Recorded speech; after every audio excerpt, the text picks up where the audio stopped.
Bismillahirrahmanirrahim. Assalamualaikum warahmatullahi wabarakatuh. Bertemu lagi dengan saya Siti Soraya di mata pelajaran IPS kelas 8 bab 2 tentang pengaruh interaksi sosial terhadap kehidupan sosial dan kebangsaan. Nah, ini materi yang akan kita bahas. Yang pertama yaitu mobilitas sosial, yang kedua pluralitas masyarakat Indonesia, yang ketiga konflik sosial dan integritas sosial. Yang pertama, mobilitas sosial. Nah, mobilitas adalah perpindahan posisi seorang atau sekelompok orang dari lapisan yang satu ke lapisan yang lain, baik lebih tinggi maupun lebih rendah dari sebelumnya. Nah, ada juga bentuk-bentuk mobilitas sosial. Yang pertama, mobilitas vertikal. Nah, mobilitas vertikal ini adalah perpindahan seseorang atau kelompok dari suatu kedudukan sosial yang lain yang tidak sederajat. Nah, selanjutnya mobilitas horizontal adalah perpindahan status sosial seorang atau sekelompok orang dalam lapisan yang sama. Contohnya, Pak Jahri adalah kepala SMP Negeri 3 Semarang, kemudian dipindah tugaskan menjadi kepala SMP 9 Demak. Nah, selanjutnya, faktor pendukung mobilitas. Yang pertama, faktor struktural. Nah, masyarakat struktural Indonesia sangat terbuka. Nah, orang miskin dapat mengalami mobilitas setinggi-tingginya bahkan menjadi presiden. Nah, itu tidak ada yang tidak mungkin. Nah, selanjutnya faktor individu. Nah, keberhasilan individu sangat ditentukan sikap dan perilaku individu tersebut. Ketika individu itu sedang tidak mempunyai pekerjaan tetapi mereka berusaha dan menggali kemampuannya, maka mobilitas sosialnya juga akan menjadi lebih tinggi atau lebih baik. Nah, selanjutnya yaitu faktor sosial. Nah, saat manusia dilahirkan, tidak ada satupun yang dapat memilih status. Apabila ia tidak puas dengan kedudukan yang diwariskan orang tuanya, maka ia dapat mencari kedudukannya sendiri di lapisan sosial yang lebih tinggi. Nah, selanjutnya faktor ekonomi. Keadaan ekonomi yang baik memudahkan individu dan kelompok melakukan mobilitas sosial. Nah, selanjutnya faktor politik. Nah, kondisi negara yang aman dan damai membuat para pemimpin dapat menjalankan roda pembangunan dengan baik. Nah, kemudian kemudahan akses pendidikan. Nah, jika pendidikan berkualitas, mudah didapat, tentu mudah juga bagi orang untuk melakukan gerakan atau mobilitas dengan berbekal ilmu yang diperolehnya. Selanjutnya ada faktor penghambat mobilitas sosial. Yang pertama, kemiskinan. Nah, faktor ekonomi dapat membatasi mobilitas sosial. Bagi masyarakat miskin, mencapai status sosial tertentu merupakan hak yang sangat sulit. Salah satu penyebab kemiskinan adalah pendidikan yang rendah. Masyarakat yang berpendidikan rendah berpengaruh terhadap kualitas sumber daya manusia. Nah, yang kedua, diskriminasi. Nah, berarti diskriminasi berarti pembedaan perlakuan karena alasan perbedaan bangsa, ras, agama, dan golongan atau status sosial. Selanjutnya ada saluran mobilitas. Nah, setiap orang dapat mewujudkan mobilitas sosial di lingkungan atau instansi tempat ia sedang berkarya. Nah, contohnya bagi seorang guru yang sedang bertugas di lembaga pendidikan, ia dapat mewujudkan mobilitas sosial di lembaga pendidikan tersebut dengan baik. Selanjutnya, seorang politikus di partai politik dapat melakukan mobilitas sosial di partai politik yang ia ikuti. Nah, yang selanjutnya, organisasi yang bergerak itu antara lain dalam bidang perusahaan ataupun jasa umumnya memberikan kesempatan yang seluas-luasnya bagi seseorang untuk mencapai mobilitas vertikal. Nah, organisasi ekonomi itu, contohnya organisasi ekonomi itu antara lain koperasi dan badan usaha atau perusahaan lainnya. Nah, selanjutnya ada dampak mobilitas sosial. Yang pertama tentunya ada dampak positif. Nah, yang pertama mendorong seseorang untuk lebih maju. Terbukanya kesempatan untuk pindah dari sastra ke strata yang lain menimbulkan motivasi yang tinggi pada diri seseorang untuk maju di berbagai bidang. Nah, yang kedua, mempercepat tingkat perubahan sosial. Nah, mobilitas sosial akan lebih mempercepat tingkat perubahan sosial masyarakat ke arah yang lebih baik. Contohnya, Indonesia sedang mengalami perubahan dari masyarakat agraris ke masyarakat industri agar Indonesia bisa berkembang lebih maju lagi. Nah, yang selanjutnya ada juga dampak negatif. Nah, dampak negatif ini yang pertama terjadinya konflik. Nah, dengan persaingan selalu muncul dengan berbagai kategorinya, bahkan persaingan bisa menjelma menjadi konflik. Nah, dengan adanya mobilitas bisa juga terjadinya konflik atau persaingan yang memicu konflik yang besar di setiap perusahaan atau setiap perorangan. Nah, atau seseorang yang memiliki jabatan kadang khawatir kehilangan jabatannya. Banyak orang yang setelah kehilangan jabatan, baik karena diganti maupun karena sudah pensiun atau sudah selesai masa tugasnya, menjadi mudah gelisah. Nah, individu tersebut akan mengalami keadaan seperti mengalami gangguan psikologis. Nah, selanjutnya ada pluralitas masyarakat Indonesia. Nah, pluralitas masyarakat Indonesia memiliki arti yang sama dengan kemajemukan masyarakat Indonesia atau perbedaan keragaman.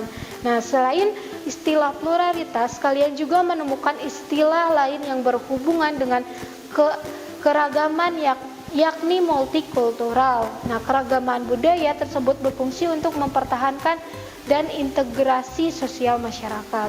Nah, di sini juga ada peran dan fungsi keragaman budaya atau pluralitas. Nah, yang pertama daya tarik bangsa asing. Dengan adanya kemajemukan, dengan banyaknya bahasa, tarian, benda-benda atau misalkan tempat-tempat, maka hal tersebut akan menjadi daya tarik bangsa asing untuk ke Indonesia. Selanjutnya tertanamnya sikap toleransi, saling menghargai antar budaya atau misalkan antar suku. Selanjutnya mengembangkan kebudayaan nasional. Tentunya dengan kemajemukan yang keragaman budaya ini, Indonesia dapat memanfaatkan untuk mengembangkan kebudayaan nasionalnya untuk bisa dikenal di mancanegara. Selanjutnya saling melengkapi hasil budaya, dan selanjutnya mendorong inovasi kebudayaan.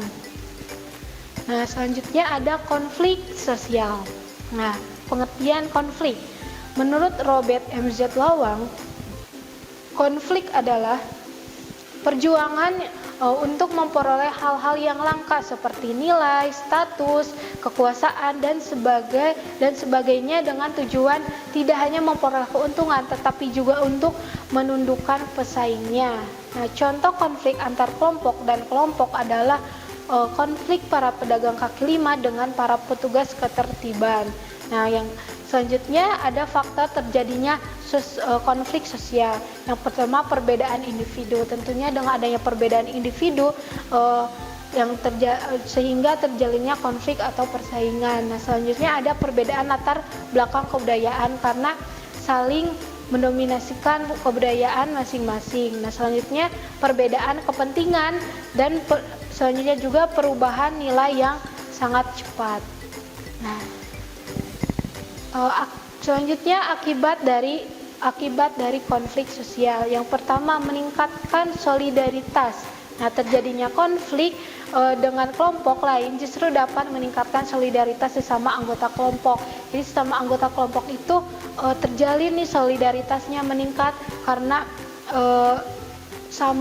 ada persaingan dengan kelompok lain. Nah, selanjutnya retaknya hubungan para individu. Tentunya dalam konflik akan terjadinya retaknya individu. Nah, konflik yang terjadi antar individu atau antar kelompok dapat menimbulkan keretakan hubungan. Keretakan tersebut dapat terjadi sementara ataupun permanen. Nah, selanjutnya perubahan kepribadian individu. Perubahan kepribadian dapat terjadi pada kedua belah pihak yang mengalami konflik. Terus ada hilangnya harta dan nyawa. Selanjutnya cara menangani konflik sosial. Yang pertama menghindar. Nah, itu menghindar. Jadi kalau misalkan ada konflik, maka seharusnya kita menghindar. Nah, selanjutnya memaksakan kehendak orang lain. Yang selanjutnya menyesuaikan pada keinginan orang lain. Jadi menghargai pendapat keinginan orang lain. Yang selanjutnya tawar-menawar. Tawar-menawar untuk menyelesaikan apa yang akan diselesaikan atau yang dituju sehingga bisa menjauhi konflik. Nah, selanjutnya kolaborasi, yaitu adanya kerjasama antara satu dengan lainnya agar bisa disetujui atau disepakati oleh satu sama lain. Selanjutnya ada integritas sosial. Nah, integritas sosial ini apa sih? Nah, integritas sosial adalah proses penyesuaian unsur-unsur yang berbeda dalam masyarakat sehingga menjadi satu kesatuan.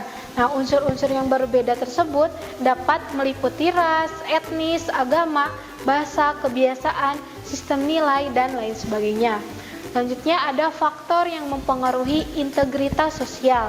Yang pertama, homogenitas kelompok. Pada masyarakat yang homogenitasnya rendah, integrasi sangat mudah tercapai, demikian juga sebaliknya. Yang kedua, besar kecilnya kelompok. Jumlah anggota kelompok mempengaruhi cepat lambatnya integrasi karena membutuhkan penyesuaian di antara anggota tersebut. Yang ketiga, mobilitas geografis. Nah, semakin sering anggota suatu masyarakat datang dan pergi, semakin besar pengaruhnya bagi proses integrasi. Selanjutnya, efektivitas komunitas. Nah, semakin efektif komunitas, semakin cepat pula integrasi anggota-anggota masyarakat tersebut tercapai.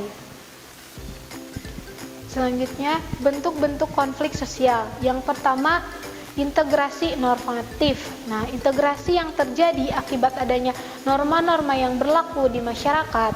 Nah, contohnya masyarakat Indonesia dipersatukan dengan semboyan Bhinneka Tunggal Ika.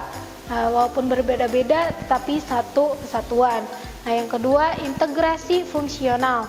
Nah, integrasi yang terbentuk sebagai akibat adanya fungsi tertentu dalam masyarakat. Nah, sebagai contoh, Indonesia yang terdiri dari berbagai suku mengintegrasikan dirinya dengan melihat fungsi masing-masing suku. Bugis melaut, Jawa bertani, Minang dan berdagang. Nah, itu sebagai contohnya. Yang ketiga, integrasi koersif. Integrasi yang dilakukan dengan cara paksaan. Hal ini biasanya dilakukan bila diyakini banyaknya akibat negatif jika integrasi tidak dilakukan, atau pihak yang diajak untuk melakukan integrasi sosial enggan melakukan atau mencerna integrasi tersebut.